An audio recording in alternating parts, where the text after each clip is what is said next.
Although we tried to make it simple, the following video is quite extensive. I hope you will enjoy. Welcome to the episode 3 of Behind the Music of Dying Light 2. This time, we will focus on the music design for narration. This video is separated into two sections. The first one is a high-level explanation of the narrative music system. The second is a practical example from the game. And for those of you interested, there is a video that showcases the system in Wwise. Dealing with an open world is very challenging. When it comes to music, there are many ways to approach it. The first thing I wanted to create was a big musical contrast between the open world generic music for the activities and the specific music for the main quest. In the last video, we went through the generic parkour music system in the open world and showed that all the different gameplay mechanics have their own generic music design. All of these activities are spread around the open world, and each of them has a unique generic music and music system. Let's look at one of them, the windmill. All the windmills in the open world share the same generic music and music design. The player needs to climb up a broken windmill, fix it, and make it a safe zone. It is a 3-level ascension, and the higher you climb, the bigger the music, until you reach the top and activate some nice music reward.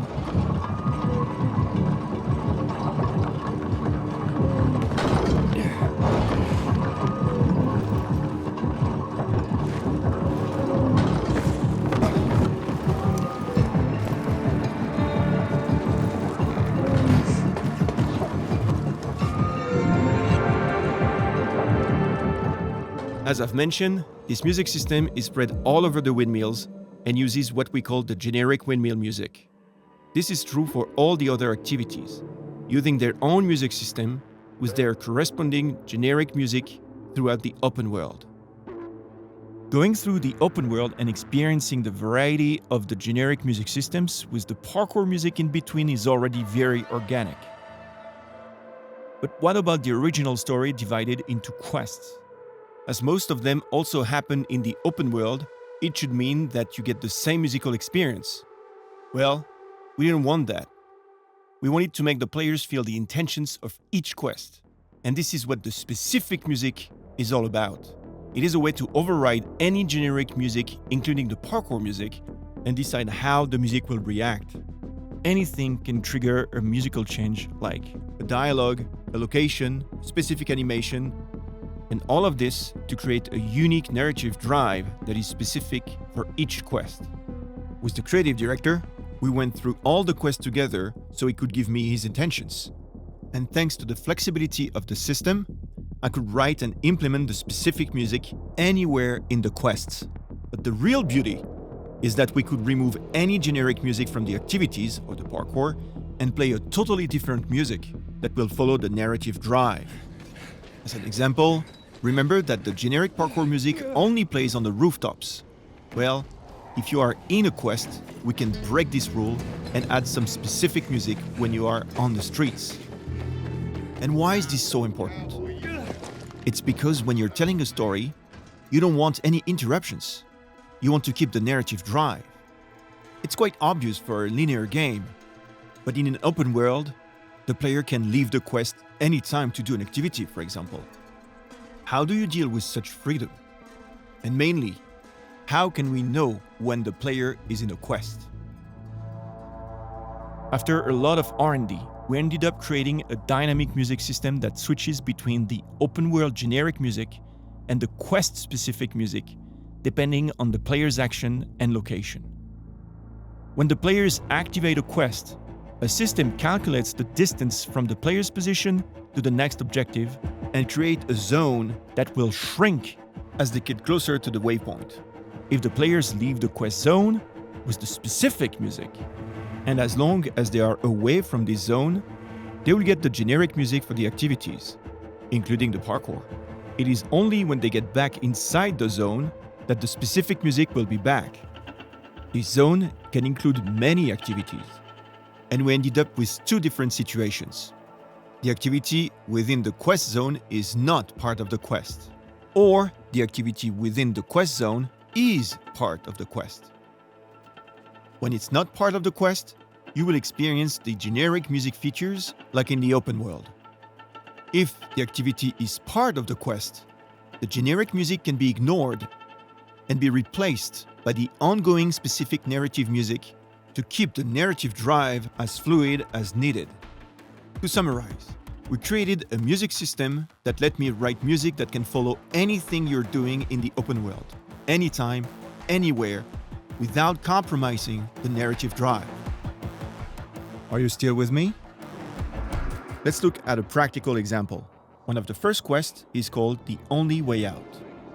You start at the Peacekeeper Hub, where you learn that someone got murdered.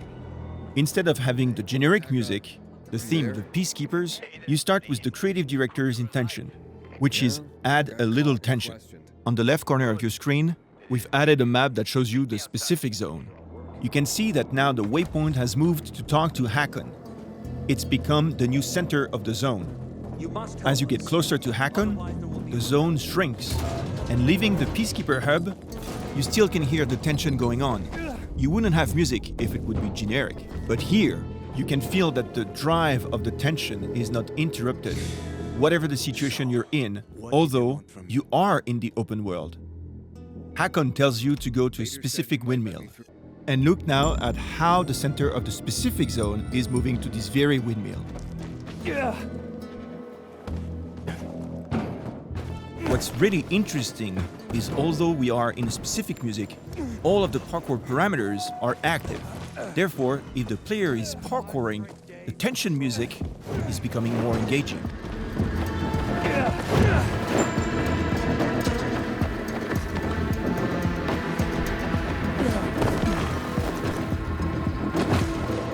The player is now entering a windmill activity, and instead of having the generic music from the windmill, you can hear that the specific music from the quest, the tension, is still playing. There is no interruption. Now, let's pretend that the player don't want to activate this dialogue and instead going up to fix the windmill. It means that the player don't want to follow the quest, so we don't want to keep the tension. And listen how seamlessly the music has switched from the quest-specific tension music to the windmill generic activity music, following all of the player's intentions and supporting all of his actions.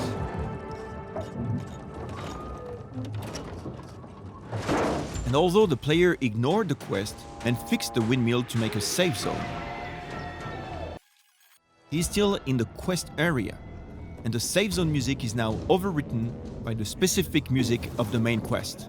We're back to the tension music to move the player back to the creative director's intention. But players can be very creative in the way they play open-world games, and some of them may decide to stop following the main quest and start or resume a secondary quest. When selecting the quest, the specific zone, which represents the main quest music, fades away. As you can hear, the music has now faded to the generic open-world systems. This safe zone is owned by the Peacekeepers.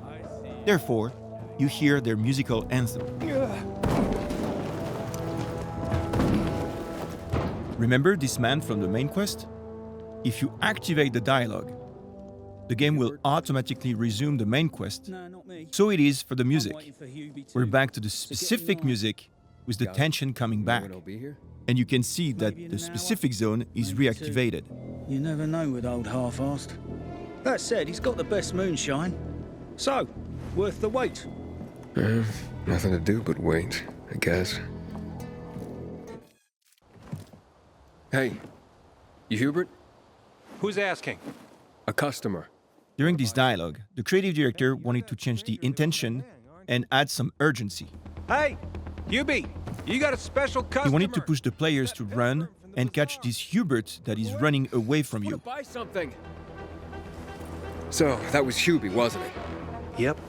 Apparently had an urgent appointment with another customer. Note that we are still in the safe zone. And soon enough, we will leave it.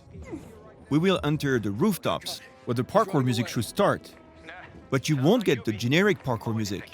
Instead, we seamlessly keep this very action-packed music that will push the player to run after Hubert. You almost got him. Once again, to help you understand, look at the map. The specific zone is shrinking as well, following that the player is getting closer to Hubert.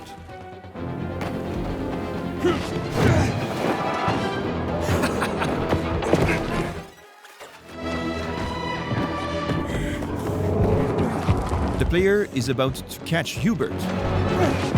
When he will reach the location, the music will move on to the next part. Hakon, he's not here.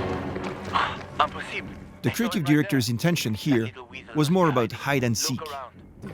As you can see, we can change the music anytime, anywhere, and support the intention from the creative director. But remember, the quest happens in the open world. And what if the players start to get lost and try to find Hubert in a different direction? Or maybe they want to go and do another activity, or simply roam in the open world. We can't keep up with this hide-and-seek intention through the whole open world. This is why we have this specific zone. When you leave this zone, everything comes back to the generic music system. The open world is now telling your story, why the main quest is waiting for you to resume the narrative music when you're coming back in the yellow zone.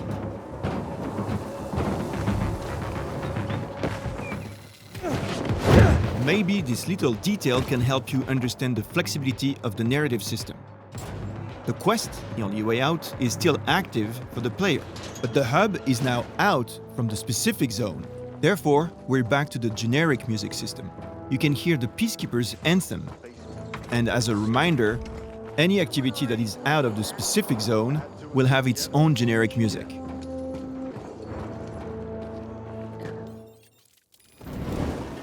It is when the player decides to go back to the objective of the quest, and only when he reaches the specific zone, that the narrative music will seamlessly resume where he left off. Here, the intention was hide and seek, and this is what you will get.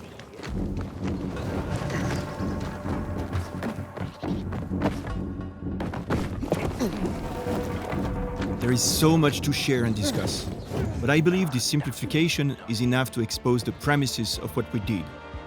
Instead of having a music that will be stuck into either the open world or the narration, we have created a system that allows us to support every decision of the players and to tell the story without compromising the player's freedom. This was the biggest challenge. I hope you enjoyed. I thank you for watching, and I thank you for playing. Merci.